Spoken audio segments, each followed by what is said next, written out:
Hey everybody, I have a 2-minute mound builder video here for you today, but before I present that, I just want to mention a couple things. First, I just want to say welcome to my new subs. My channel is just about presenting ancient and lost history, and most of it is just presenting possibilities, a look at sites maybe you have never heard of, and maybe just different viewpoints on ancient history. And I have been doing this for about 6 years now.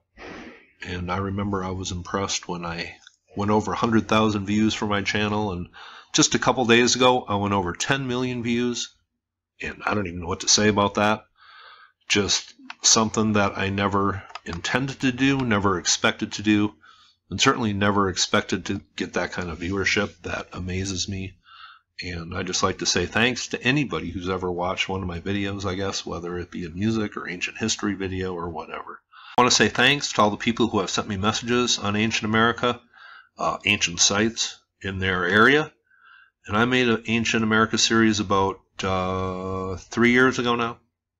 So with the current one I'm working on, and then those videos I made 3 years ago, I have 88 videos in my ancient America playlist. And there are some sites that I have not talked about recently that people have been asking me about, but places like Chaco Canyon and Mesa Verde and other sites out west, I have some videos that are 3 years old on those sites, and I'm just not sure if I'm going to do more videos on those sites, but possibly.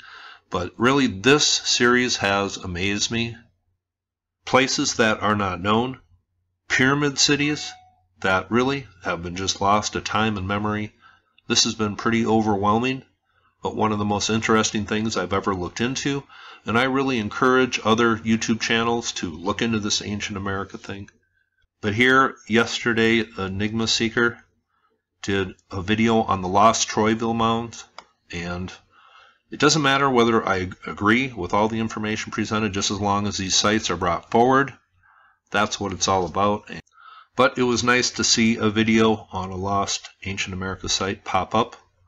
And this looks like a pretty cool site coming from ancient America, and I will leave the link below. And finally, those of you who have been subscribed to me for a long time know I have been sharing Dendel's music for almost a couple years now, and yesterday her song Where I Come From was released to country radio, so I know she's excited about that, and maybe on Saturday a few words from her on her song being released.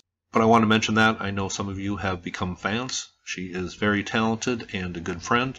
So if you want to request that song in your local area, I know she would appreciate it.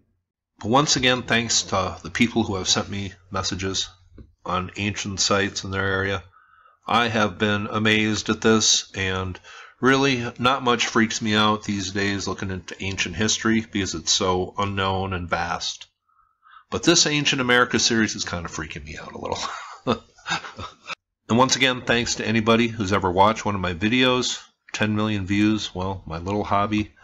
I still kind of want to make it my little hobby, but I just appreciate the viewership and the comments I receive. I read them all. Today we are going down to the border of South Carolina and Georgia, and this place, like dozens of other ancient sites, is submerged beneath the waters of a reservoir. Now, since the site is underwater, let's do a little reading. As described by William Bartram in 1773, it was one of the most incredible town sites in the United States. South American immigrants had created a dozen football field-sized raised beds of biochar soil along the floodplain of the Savannah River. There were also numerous round pyramidal mounds. The principal mound was 50 feet high and 280 feet in diameter. It was every bit as big as the Quiquelo round pyramid near Mexico City. And here is that pyramid in Mexico. And I have not featured this yet, so this is a good one to do and add to this video. But this story is a little sketchy. It seems original estimates in 1773 were that this pyramid was a lot larger, and then the story kind of gets changed, and the dam gets built and this place gets flooded. It says, beginning with Charles C. Jones in 1873 and continuing with Cyrus Thomas of the Smithsonian in 1886, and then others through 1973, archaeologists had been finding that the Rembert Mounds to be badly eroded. but not seeming to be near the scale is the land as Bartram described. That puzzled archaeologists because Bartram was quite reliable, but I don't know, I think these 1773 depictions were accurate, and then this place just gets kind of rubbed out of history. Now, I will leave some links below, but here is one artist depiction of what this ancient city may have looked like. And here is another look, and this big mound in original descriptions was over 2 football fields in diameter. So I think it was pretty darn big, and this is where it lay in relation to the Savannah River. But if this is the location of the ancient city, and that big mound lay about 130 feet away from the edge of the old riverbed, well, the big mound should be right about here. Is this the top of the big mound? Well, I think it very well could be. Not positive. This is about 150 feet across. Is this a top, the flat top of a large round mound?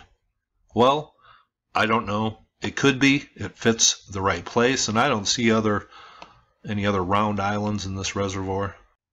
But that's a brief history of the Rembert Mounds, said to be inhabited 500 years ago in the Clark Hill Reservoir below the Richard B. Russell Dam. Hope you thought that was cool, and you all have a very nice day.